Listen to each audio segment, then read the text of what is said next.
ایک ماں کا کیا رول ہوتا ہے؟ میرے سر پہ قرآن رکھو میرے بھائیوں، یہ جو نام کی ماں ہے نا، یہ نام کی ماں نہیں ہوتی، اسے نام کی ماں نہ سمجھنا کہ جسے فقط تم ماں کہتے ہو نا، یہ نام کی ماں نہیں ہے، یہ مظہر صفات پروردگار ہے، اس میں سے خدا کی ذات کی جھلکیاں نظر آتی ہیں۔ خالق وہ ہے، وسیلہ خلقت یہ بنتی ہے، رازق وہ ہے، رزق یہ دیتی ہے، رب وہ ہے، 9 مہینے پیٹ میں یہ پالتی ہے، علی دل میں وہ اتارتا ہے، زبان سے کہنا یہ سکھاتی ہے۔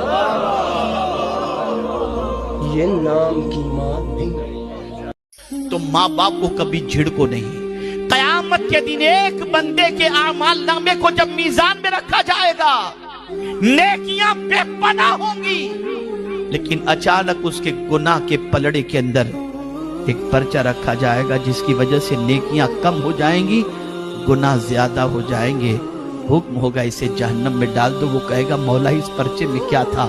کہا جائے گا زندگی میں ایک مرتبہ تو نے جو اپنے ماں باپ کے سامنے اف کہا تھا نا، یہ اس پرچے کے اندر وہی اف لکھا ہوا ہے۔ اللہ، میں نے کہا نا آپ کو کہ آپ بیمار ہو جاؤ گے، آپ 40 دن نہیں 40 سال بھی رہو گے ہاسپٹل میں، 40 سال تک پخانہ دھلاتی رہے گی ماں۔ اگر ماں اندھی بھی ہے نا، پھر بھی آپ کا پیشاب پخانہ دھلاتی رہے گی وہ۔ اسی کا نام ماں ہے، کیونکہ ماں میں اللہ وہ محبت ڈالتا ہے ماں کے سینے میں بچوں کے لیے۔ کاش بچے وہ سمجھ جائیں اس محبت کو۔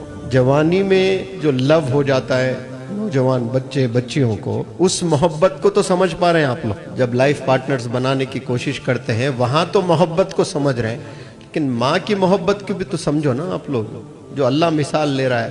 میں کتنا چاہتا ہوں پتہ ہے بندو؟ ایک ماں جتنا چاہتی ہے نا، اس سے 70 گنا زیادہ چاہتا ہوں۔ ایک گرل فرینڈ جتنا چاہتی ہے نا، ایک لیلا جتنا چاہتی ہے نا، اللہ نے ایسا نہیں کہا۔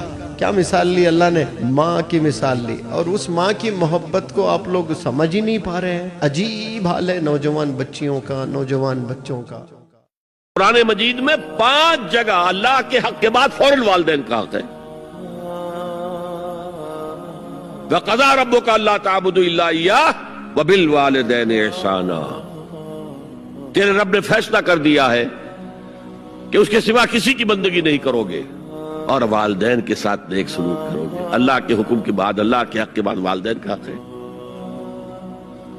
اگر تمہارے والدین میں سے ایک یا دونوں تمہارے پاس بڑھاپے کی عمر کو پہنچ ہی جائیں،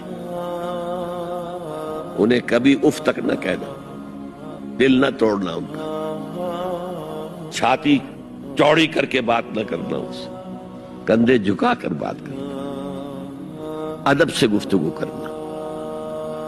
قل لہما قولا کریما واخفض لہما جناح الذل من الرحمہ، اپنے کندھوں کو جھکا کر رکھنا۔